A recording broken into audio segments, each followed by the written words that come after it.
मंगलानां च कर्तारो वन्दे वाणी विनायकौ मूकं करोति वाचालं पंगुलं यतेर्गिरिं यत्कृपातमहं वन्दे परमानन्दमाधवम्।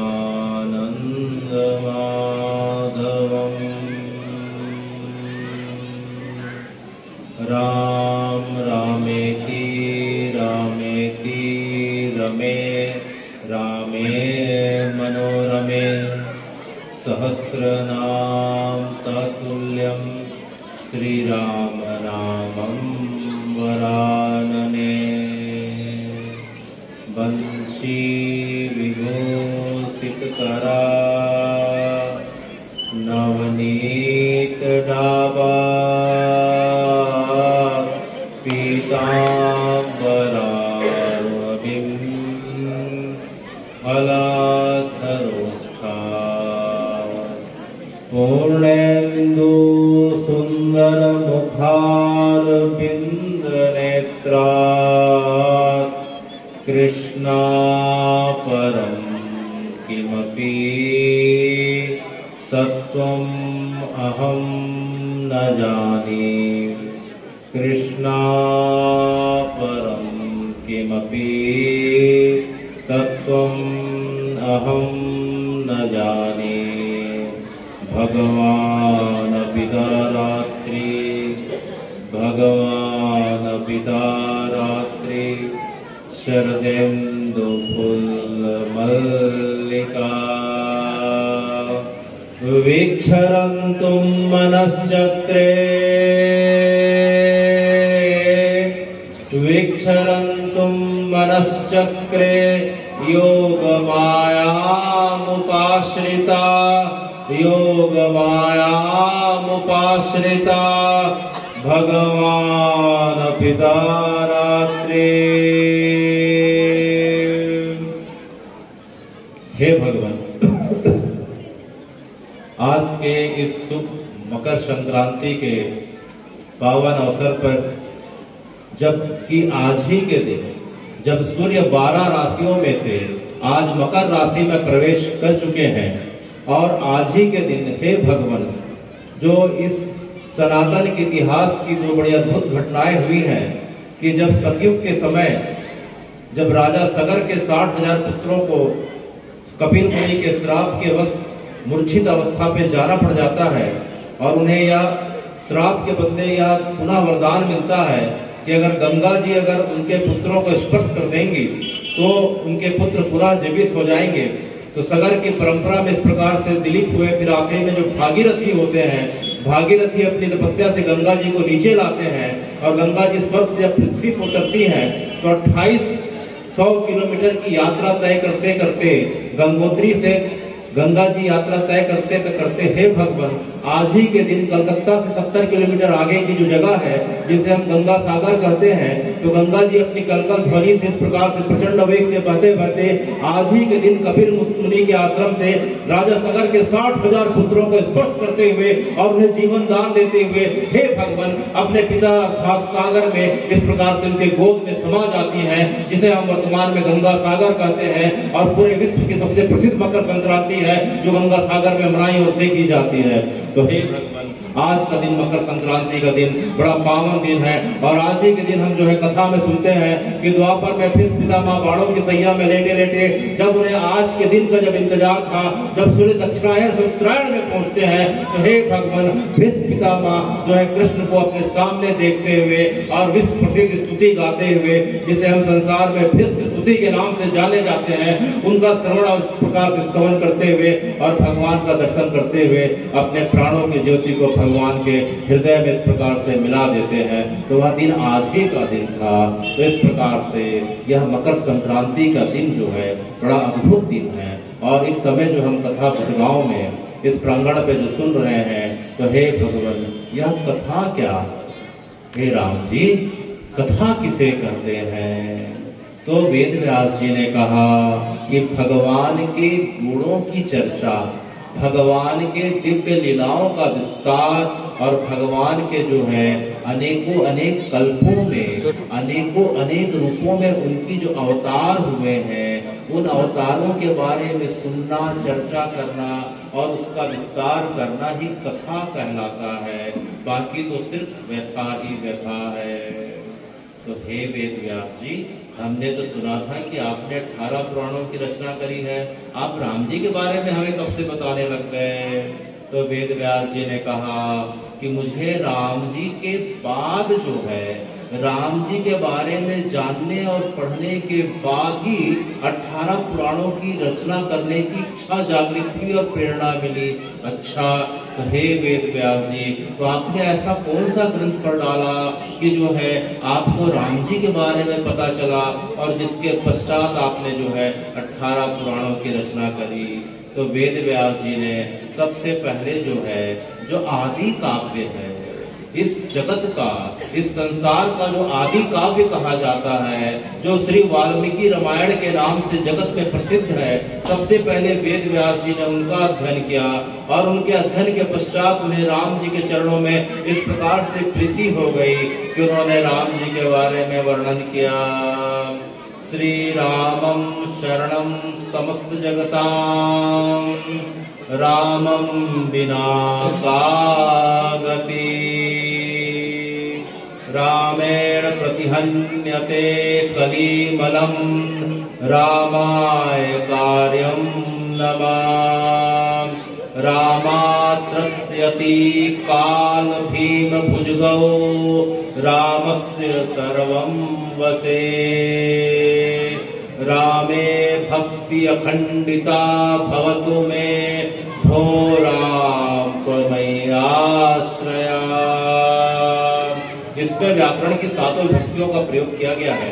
एक प्रकार से देखा जाए तो यह भी एक प्रकार से विशिष्ट अद्वैतावाद का जो है इस प्रकार से यह प्रतिपादन करता है।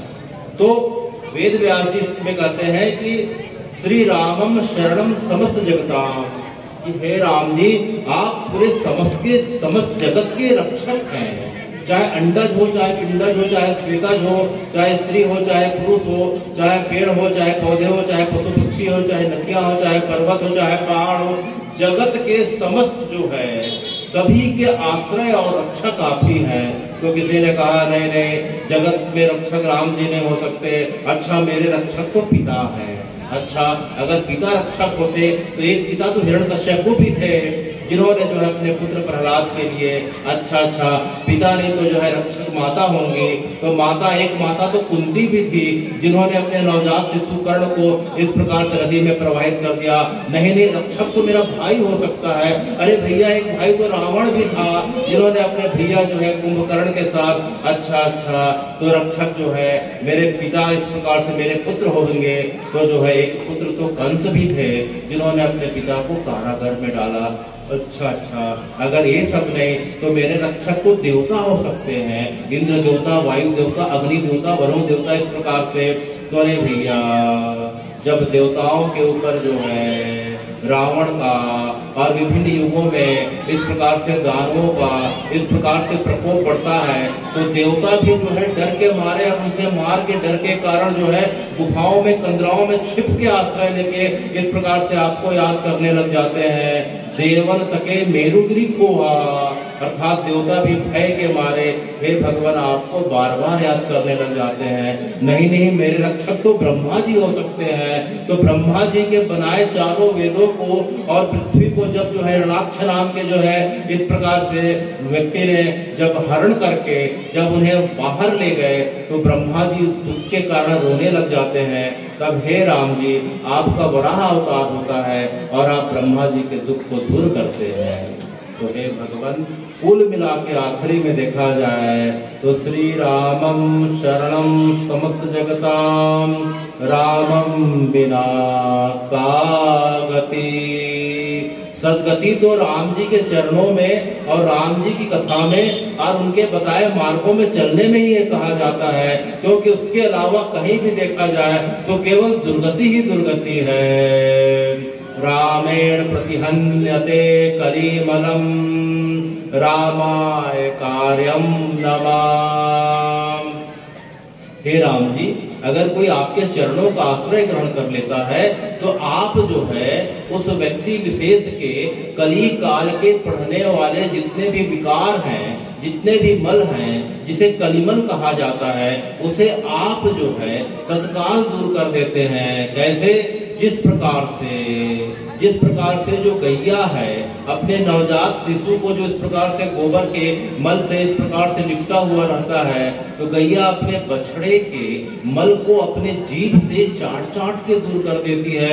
उसी प्रकार से हे राम जी, जो आपके चरणों का आश्रय ग्रहण कर लेता है, आप उसके कली काल के दोष को, कलिमल को आप अपनी करुणा के द्वारा, अपने वात्सल्य के द्वारा दूर कर देते हैं। इसी बात को भगवान गीता जी के 18वें अध्याय के 61वें श्लोक में कहते हैं, सर्वधर्मान परित्यज्य मामेकं शरणं व्रज अहम त्वं सर्व पापेभ्यो मोक्षयिष्यामि मा शुचा। कि संसार के सब आश्रयों को छोड़ के जो व्यक्ति मेरा आश्रय ग्रहण कर लेता है, उसके समस्त पापों का मैं शमन कर देता हूँ। इसमें कोई शक नहीं, कोई शक नहीं। रामाय कार्यम नमः। हे राम जी, नमस्कार तो आपको ही करना चाहिए। प्रणम्य तो राम जी आप ही हैं, क्योंकि राम जी इतने कृपालु हैं। राम जी का चरित्र इतना उदार है कि कोई व्यक्ति अगर जाने में अनजाने में बस एक बार राम जी को बस प्रणाम कर दे तो आप उसे गले से लगा लेते हैं। सकृत प्रणाम किए अपनाई, कि हे राम जी, बस कोई एक बार आपको प्रणाम कर लेता है तो आप उसे अपना लेते हैं। रामात्रस्यति काल भीम भुजगौ रामस्य सर्वं वसे। हे राम जी, काल भी आपसे डरता है।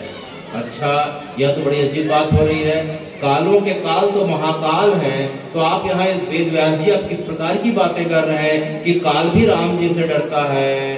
तो वेद व्यास जी कहते हैं, अच्छा ही बताएं कि काशी के मणिकर्णिका घाट में जब शवों का अंतिम संस्कार होते रहता है तो शिव जी के जो दूत हैं उस व्यक्ति के, जो मृत व्यक्ति के कान में जब तारक मंत्र का देते हैं दान, वह तारक मंत्र कौन सा है? तो वह तारक मंत्र तो राम राम है, जिस मंत्र को कान में देते हुए वह व्यक्ति सीधे शिवलोक को चला जाता है।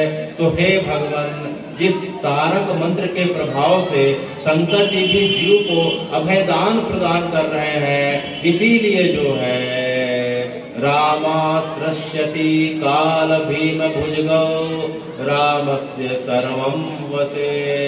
तो हे राम जी, आज भटगांव के इस प्रांगण में जितने भी उपस्थित श्रोता हैं, मंच पे हैं चाहे नीचे हैं चाहे गांव में हैं, जितने भी लोग हैं, हे राम जी, आप हम सबके ऊपर इतनी कृपा करें, इतनी कृपा करें कि हमारे मन में आपके चरणों की भक्ति दिनों दिन बढ़ती जाए, बढ़ती जाए। तो हे भगवान, तो यह राम जी के बारे में जो वेद व्यास जी ने कहा, तो इसे वाल्मीकि रामायण से वेद व्यास जी को प्रेरणा मिली। तो यह वाल्मीकि जी कौन है और वाल्मीकि रामायण की रचना किस परिस्थिति में की गई? तो वाल्मीकि जी अगर देखा जाए तो ब्रह्मा जी के अवतार हैं और प्रचेता के पुत्र हैं, प्रचेता के पुत्र हैं, ब्रह्मा जी के अवतार हैं और भृगुवंशी हैं, भृगु ऋषि के कुल में जन्मे हैं। और एक बार जो है, और यही वाल्मीकि जी कली काल के प्रथम चरण में गोस्वामी तुलसीदास जी के रूप में जन्म लेके हमें अत्यंत सरल हिंदी में, अवधी में, ब्रज में रामचरितमानस की रचना करके हमें जो है घर घर तक राम जी की सुलभता प्रदान कर दिए हैं। तो हे वाल्मीकि जी, आपको राम जी के बारे में, चरित्र के बारे में लिखने की प्रेरणा कैसे प्राप्त हुई? तो वह घटना इस प्रकार से है कि राम जी जब जो है लंका विजय के पश्चात अयोध्या जी आ जाते हैं और अयोध्या आने के पश्चात राम जी अब अयोध्या जी के राज सिंहासन पे आरूढ़ हो जाते हैं, तो उसी समय वाल्मीकि जी अपने शिष्य भरद्वाज ऋषि के साथ अयोध्या जी के पास जो है अयोध्या जी से 18 किलोमीटर दक्षिण पे जो दिख पड़ रहा है, वहाँ 18 किलोमीटर दक्षिण पे तब जो है नंदीग्राम के आगे एक नदी दिखाई पड़ रही है। उस नदी को हम तमसा नदी कहते हैं। हे भगवान, वह नदी अयोध्या जी के दक्षिण में तमसा नदी है। उस नदी के किनारे जो है वाल्मीकि जी अपने शिष्य भरद्वाज और अन्य शिष्यों के साथ एक कुटिया बना के रहा करते थे। तो हे भगवान, यह तमसा नदी कौन सी है?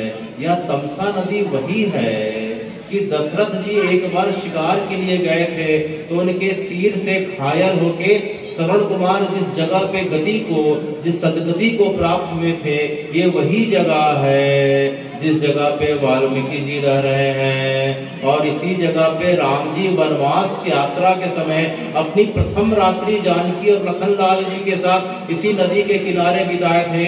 वह जगह आज भी रामचौरा के नाम से विख्यात है, जिस जगह पे राम जी ने रात को विश्राम किया था। और जिस नदी के तीर पे जो उन्होंने विश्राम किया था, वह गांव तमसा के किनारे आज भी तर्रीडी के नाम से जाके देखा और जाना जा सकता है। तो इसी जगह पे वाल्मीकि जी अपने शिष्य भरद्वाज के साथ जो है रहा करते थे। और एक बार जो है अपने शिष्य भरद्वाज को लेके दोपहर का संध्या के लिए अर्थात स्नान के लिए जो है नदी के पास जा रहे थे। तभी उन्होंने देखा कि एक क्रौंच पक्षी का जोड़ा विहार कर रहा है। नर और मादा पक्षी जो है विहार कर रहे हैं। तभी एक बहेलिया आता है और अपने तीर से जो है नर पक्षी का इस प्रकार से शिकार कर देता है। नर पक्षी की मृत्यु हो जाती है और उसके मृत्यु के कारण जो मादा क्रौंच है वह जोर जोर से विलाप करने लग जाती है। तो उस मादा के विलाप को देख के शुरू में वाल्मीकि जी के हृदय में करुणा उत्पन्न होती है और धीरे धीरे यह करुणा जो है क्रोध में तब्दील हो जाती है। और वाल्मीकि जी के मुख से निकल पड़ता है, मां निषाद प्रतिष्ठाम त्वम अगमा शाश्वती समा। मां निषाद प्रतिष्ठाम त्वम आगमा शाश्वती समा। यत् क्रौंच मिथुनाद एकम वधि काम मोहितम। हे शिकारी, हे निषाद राज, तुम्हें जो है जन्म जन्मांतर तक, दिग दिगंतर तक प्रतिष्ठा की शांति की प्राप्ति ना हो, क्योंकि तुमने क्रौंच पक्षी के जोड़े में से एक का तुमने वध कर दिया। तो यह जैसे ही वाल्मीकि जी के श्रीमुख से यह श्लोक प्रस्फुटित हुआ, इस श्लोक को उनके पीछे चलते चलते भरद्वाज ऋषि ने कंठस्थ कर लिया, क्योंकि यह श्लोक बड़ा अद्भुत था। क्योंकि यह श्लोक जो है 4 चरण में था, प्रत्येक चरण में 8 अक्षर थे, अनुष्ठभ छंद में था और पूरी तरीके से लय ताल से युक्त था। तो इस श्लोक को भरद्वाज ऋषि ने कंठस्थ कर लिया। तो हे भगवान, भरद्वाज ऋषि कौन है जिनकी चर्चा बार बार हो रही है? यह भरद्वाज ऋषि जो है यह बृहस्पति के पुत्र हैं और ममता इनकी माता है। और इन्होंने इंद्र से व्याकरण की दीक्षा ली और इन्होंने जो है विद्याध्ययन के पश्चात सबसे पहला अपना जो गुरुकुल बनाया, जिसे वर्तमान में हम प्रयागराज के नाम से जानते हैं। यह प्रयागराज जो है किसी समय इलाहाबाद हो गया था, वर्तमान में प्रयागराज है। प्रयागराज इसलिए कहा जाता है कि इस जगह पे सबसे पहले जगत के कल्याण के लिए ब्रह्मा जी ने यज्ञ किया था। यज्ञ करने के कारण इस जगह का नाम प्रयाग पड़ा और पूरे के पूरे जो है तीर्थों के राजा होने के कारण इसे प्रयागराज कहा जाता है। इसी जगह पे बृहस्पति जी ने आके जो है, इसी जगह पे बृहस्पति के पुत्र भरद्वाज ने आके इस जगह पे सबसे पहले अपने गुरुकुल की स्थापना करी। हजारों विद्यार्थियों को अनेकों शिक्षा दी और जो वर्तमान का जो प्रयागराज दिखाई पड़ता है उसकी स्थापना के मुख्य हेतु हे भरद्वाज ऋषि आप ही हैं। भरद्वाज ऋषि के बारे में एक बात जानना बहुत जरूरी है कि उन्होंने अनेकों ग्रंथों की रचना करी। उसमें सबसे प्रमुख ग्रंथ जो है भरद्वाज कृत विमान संहितम। भरद्वाज जी ने विमान के बारे में कितने प्रकार के विमान होते हैं, उसका इंजन कैसा होता है, वो किस प्रकार के ईंधन से उड़ता है, इसके बारे में आज से हजारों वर्ष पूर्व लिख डाला था। उसकी मूल उसकी जो है मूल प्रतिलिपि आज भी अमेरिका के अंतरिक्ष स्टेशन, जिसे हम नासा कहते हैं, आज भी विद्यमान है। आज भी नासा के अंतरिक्ष वैज्ञानिक जो है अंतरिक्ष में जाने के पूर्व जो है 4 महीना तक भरद्वाजकृत विमान संहिता का आज भी अध्ययन करके अपने आप को धन्य पाते हैं। इसलिए हमारी परंपरा में अनेक विमानों का वर्णन आता है। राम जी के समय पुष्पक विमान है, उस समय के विमानों के बारे में अगर सुने तो वर्तमान के विमान तो केवल पेट्रोल से चला करते हैं, लेकिन भरद्वाज जी ने ऐसे ऐसे विमानों का वर्णन किया है जो पेट्रोल से भी चलते थे, पानी से भी चलते थे, कचड़े से भी चलते थे, सौर ऊर्जा से भी चलते थे, चुंबक से भी चलते थे, मन की गति से भी चलते थे। तो अनेक विमानों के बारे में हे भरद्वाज ऋषि, आपके इस खोज को हम प्रणाम करते हैं। और आपने प्रयागराज की स्थापना करी, और यही कारण था कि आपके प्रति कृतज्ञता ज्ञापन करने के लिए राम जी जब वनवास में जाते हैं तो संगम के किनारे आपके पास ठहरते हैं और सत्संग लाभ लेते हैं। और आपके पश्चात आपको ढूंढते हुए आपके छोटे अनुज भरत जी आते हैं, तो भी आप इस जगह पे संगम पे भरद्वाज ऋषि का दर्शन करते हैं। तो भरद्वाज ऋषि ने जो है वाल्मीकि अर्थात अपने गुरु के इस श्लोक को कंठस्थ कर लिया, लेकिन वाल्मीकि जी का हृदय बड़ा बेचैन हो गया था कि मैं तो ऋषि हूँ, सन्यासी हूँ, यति हूँ, परंपरा के हिसाब से मेरा कार्य तो जगत कल्याण होना चाहिए, आशीर्वाद देना चाहिए, तो मेरे मुंह से श्राप कैसे निकल गया। यह सोचते सोचते अपने आश्रम में बड़े ध्यान की अवस्था में दुखी होकर बैठे थे। तभी क्या हुआ, तभी उस जगह पे जो है ब्रह्मा जी प्रकट हो गए। ततो अजगावा ब्रह्मा लोककर्ता स्वयं प्रभु, चतुर्मुखो महातेजा द्रष्टुम तो मुनि पुंगवा। उस जगह पे ब्रह्मा जी का आना हुआ, जो लोक करता सृष्टि करता है, जिनके 4 मुख है, जिन्होंने चारों वेद की रचना करी, और वे मुनि के पास आ गए। तो वाल्मीकि जी ने ब्रह्मा जी को देखा, ब्रह्मा जी को आसन में बैठाया, व्रत प्रक्षालन किया, लेकिन मन ही मन जो है अंदर से बड़े दुखी थे कि मेरे मुख से क्या श्राप निकल गया। तो ब्रह्मा जी ने जो है वाल्मीकि जी के भाव को समझते हुए कहा कि हे वाल्मीकि जी, आप बिल्कुल निराशा छोड़ दीजिए, आपको ग्लानि नहीं होनी चाहिए, क्योंकि आपने मेरी ही प्रेरणा से ये श्लोक जो है आपके मुख से निकला है। मत छंदाते ब्रह्मन् प्रत्युम्ना सरस्वती। मेरी प्रेरणा से सरस्वती जी आपकी जिह्वा पे विराजमान हुई और आपने इस श्लोक की रचना करी। तो सुन के वाल्मीकि जी को बड़ा आश्चर्य हुआ कि हे ब्रह्मा जी, आखिर आपने मुझसे ऐसा कार्य क्यों करवाया, मुझसे ऐसा श्राप क्यों दिलवाया। तो ब्रह्मा जी ने कहा कि श्री हरि की इच्छा है कि आपने जो नारद जी से 100 श्लोकों में जो रामायण सुना है, अब आप उसका विस्तार करिए, आप जगत के कल्याण के लिए अब राम जी के चरित्र का विस्तार करिए। रामस्य चरितम कृष्णम कुरु त्वं ऋषि सत्तमा, कथया धीरस्य चरितम यदा ते नारदात् श्रुतम। कि आपने जो नारद जी से राम जी के बारे में जो सुना है, अब आप जो है राम जी के चरित्र का आप पूरी तरीके से विस्तार करिए। रामस्य चरितम कृतस्नम कुरु, कि आप राम जी के संपूर्ण चरित्र का अब आप विस्तार करिए। तो यह सुन के वाल्मीकि जी बड़े आश्चर्य में पड़ जाते हैं कि हे ब्रह्मा जी, मैं तो राम जी के साथ ज्यादा मिला नहीं हूँ, उनके साथ रहा नहीं हूँ, ज्यादा समय बिताया नहीं हूँ, तो मैं राम जी के चरित्र के बारे में कैसे जान सकता हूँ। न उनके मैं जन्म के बारे में ज्यादा जानता, न उनकी बाल लीला के बारे में, न वन लीला के बारे में, न जो है लंका के बारे में, न इस प्रकार से मुझे ज्यादा ज्ञात नहीं है, तो फिर मैं कैसे करूं। तो वाल्मीकि जी ने कहा रहस्यम च प्रकाशम च, ब्रह्मा जी ने कहा रहस्यम च प्रकाशम च तस्य वृत्तम धीमता। तो वाल्मीकि जी ने कहा कि आप जो कह रहे हैं कि जिनके जितने रहस्य हैं उनका प्रकाश करो, ये बात समझ में आती है, लेकिन मैं तो बहुत सारी घटनाओं को जानता नहीं हूं, तो फिर कैसे होगा। तो ब्रह्मा जी ने उनके सर पे अपना हाथ रखते हुए कहा अविदितम सर्वम विदितम ते भविष्यति। कि हे वाल्मीकि जी, जो तुम्हें घटना विदित हो वो तो तुम्हें पता चल ही जाएगी, लेकिन जिस घटना के बारे में तुमने आज तक नहीं जाना है, राम जी की सूक्ष्म से सूक्ष्म घटनाओं के बारे में, लीलाओं के बारे में जिसे ने तुमने आज तक सुना है ना जाना है, वह मेरे आशीर्वाद से अविदितम सर्वम विदितम, कि जो घटनाएं अविदित हैं वह भी तुम्हें विदित हो जाएंगे, जाओ मेरा आशीर्वाद है। तो इसके पश्चात वाल्मीकि जी थोड़ा देर के लिए प्रसन्न हुए, लेकिन फिर उनके मन में एक संशय आया। तो उन्होंने फिर हाथ जोड़कर कहा कि हे ब्रह्मा जी, अच्छा ये बताइए, अभी तक तो राम जी अपनी पूरी लीला करके अयोध्या जी में आके विराजमान हो गए हैं, लेकिन अयोध्या जी के बाद की लीला क्या होगी? आने वाले समय में राम जी लीला क्या करेंगे? क्योंकि अभी तक की जहां तक की लीला है मैं लिख दूंगा, लेकिन भविष्य के बारे में कैसे लिखूंगा?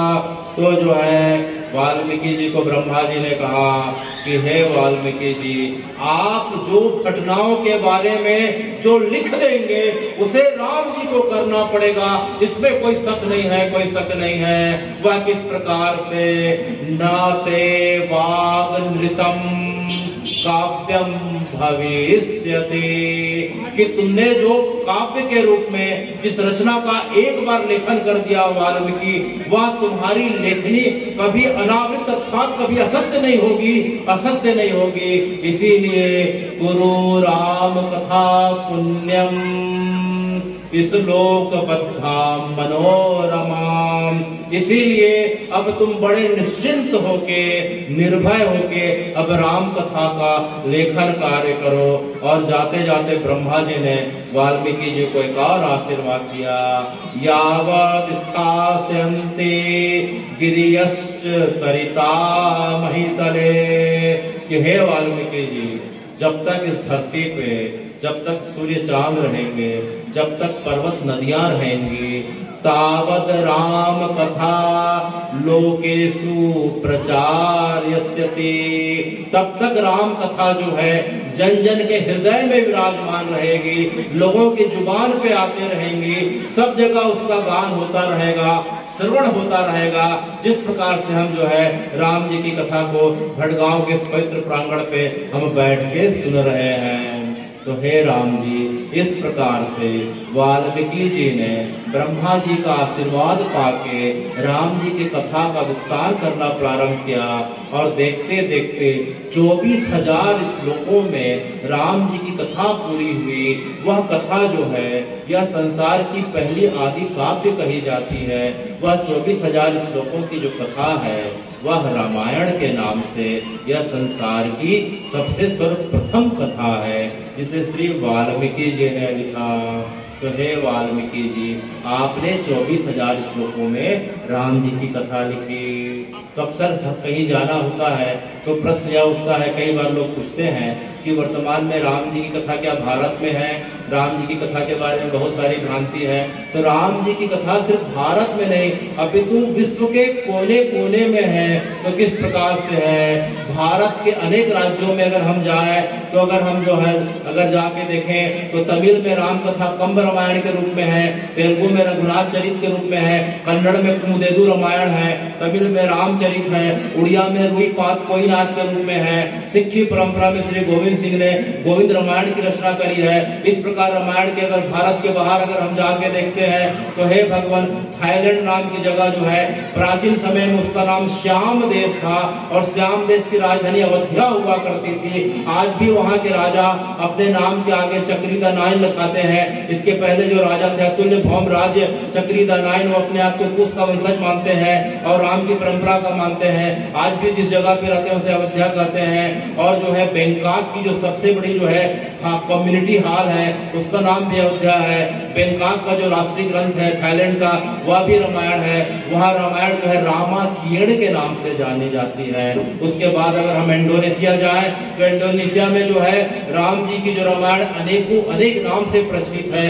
वहाँ योगेश्वर रामायण है, स्वर्णदीप रामायण है, और तो वहाँ एक बाली नाम का प्रांत है। बाली नाम के प्रांत में तो 365 दिन रामलीला का मंचन होता है। वहाँ सवेरे रेडियो में रोज रामलीला का इस प्रकार से ब्रॉडकास्टिंग होता है। इस प्रकार से हे भगवान। उसके बाद अगर हम कंबोडिया जाते हैं तो कंबोडिया में जो है रामायण राम कीर्ति के नाम से है। जावा में जो है रामायण सेरी नाम से, सेरी श्री का जो है भ्रंश है, तो श्री राम के सेरी नाम से जो है जावा में है। लाओस जाके देखें तो फलक संपूर्णक राम जातम के नाम से रामायण प्रचलित है, श्रीलंका में जानकी हरण के नाम से प्रचलित है, तिब्बत में काव्य आदर्श के नाम से प्रसिद्ध है, नेपाल में जानकी चरितम के नाम से प्रसिद्ध है, तुर्की में खुमानी रामायण के नाम से प्रसिद्ध है, मलेशिया में हिकायत सेकिया के नाम से प्रसिद्ध है, चीन में राम जी का एक नाम लोमो करके पुकारा जाता है। इस प्रकार से जापान में जाके देखें तो रामायण जो है होबुत्सुसु के नाम से प्रसिद्ध है, और जापान के बाद वर्मा में जाके देखें तो रामायण जो है वत्सु के नाम से प्रसिद्ध है। ईरान में जो है रामायण पर्शियन रामायण के नाम से प्रसिद्ध है। इराक और ईरान के बीच जो है पेलुला की पहाड़ियां हैं, पहाड़ी के अंदर गुफाओं में अगर हम जाके देखें तो वहां के भित्ति चित्रों में राम जी के चरित्र का पूरा वर्णन मिलता है। और इसके पश्चात जो है यूरोपीय प्रदेशों में अगर हम ग्रीस में जाके देखें तो वहाँ के बड़े प्रसिद्ध कवि हुए हैं, उनका नाम होमर था। होमर ने अपने प्रसिद्ध जो है एक साहित्य लिखा, इलियड लिखा, उसमें उन्होंने राम जी के चरित्र का वर्णन किया है। उसके पश्चात जो है रोम के जो प्रसिद्ध साहित्यकार हैं नोनस में हैं, उन्होंने जो है डायोनेसिया नाम की किताब में जो है राम जी के चरित्र का वर्णन किया है। तो हे राम जी, आपके चरित्र का, आपकी कथा का, आपके नाम का पूरे जगत में इस प्रकार से प्रचार है, पूरा जगत ही राम जी का है। मॉरिशस जो है मारिच के नाम पे बसा हुआ है। तो इस प्रकार से पूरे जगत का ऐसा कोई भी हिस्सा नहीं है, चाहे भारत हो, अफ्रीका हो, यूरोप हो, पूरा का पूरा जो है विश्व जो है किसी समय में राम जी के नाम से और राम जी की कथाओं से इस प्रकार से फला फूला करता था। तो हे राम जी, अब कथा की समय की मर्यादा देखते हुए कि अगर हम राम जी की कथा सुनते हैं तो क्या होता है, अगर हम राम जी की कथा सुने तो क्या होता है, तो जो है इसके बारे में वाल्मीकि जी कहते हैं, श्री सप्तकुल संयुक्तम संपूर्ण पाप विवर्जितम सह प्रयाति राम भवनम यत्र गत्वा न निवर्तन्ते। कि जो व्यक्ति राम जी की कथा को सुनता है, हृदय में धारण करता है और राम जी के आदर्शों के हिसाब से थोड़ा बहुत चलने का प्रयास करता है, तो हे राम जी, त्रिसप्तकुल संयुक्तम, आप उसके 21 पीढ़ियों को ऐसे ही तार देते हैं, चाहे भले उसके 21 पीढ़ी के लोग किसी मनोवृत्ति के हो, मानते हो नहीं मानते हो, सदाचारी दुराचारी, ये सब तो जो है पुरानी बातें हैं। बस किसी पीढ़ी का कोई व्यक्ति बस आपका स्मरण कर ले, कथा को धारण कर ले, तो आप उसके 21 पीढ़ियों को तार देते हैं। जिस प्रकार से आपने भक्त प्रहलाद के 21 कुलों को तार दिया था। सह प्रयाति राम भवनम, और वह व्यक्ति शरीर छोड़ने के पश्चात हे भगवान वह जो है साकेत का अधिकारी हो जाता है, साकेत का अधिकारी हो जाता है।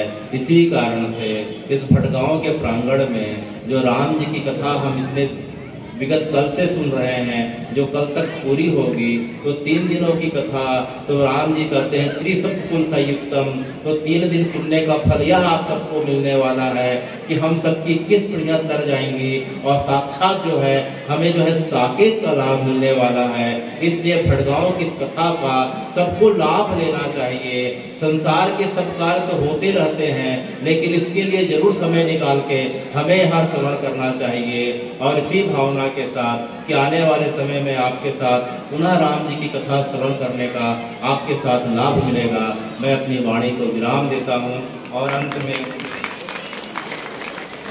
में इस भटगांव इस कथा के जितने आयोजक मंडल हैं, व्यक्तिगत रूप से तो मुझे नाम पता नहीं है, इसलिए संरक्षक के रूप में श्री आत्माराम ध्रुव जी, श्री पंचराम साहू जी, श्री दिनेश पांडे जी, उपाध्यक्ष श्री धड़ीराम साहू जी, सचिव श्री हेम राम ध्रुव जी, सह सचिव श्री भेद कुमार सिन्हा जी, और कोषाध्यक्ष श्री पुनीत राम यादव जी और भोनू राम सिन्हा जी, और हमारे जो प्रेरणा स्रोत हैं श्री अर्जुनपुरी गोस्वामी जी, जिन्होंने जो है हम सबको बार बार राम जी की कथा में बार बार प्रेरणा स्रोत जो है यहाँ लाने का प्रयास किया है, जो एक प्रकार से मेरे शिक्षा गुरु भी हैं। मैं उन्हें बारंबार प्रणाम करते हुए इस जगह से आपसे विदा लेता हूँ।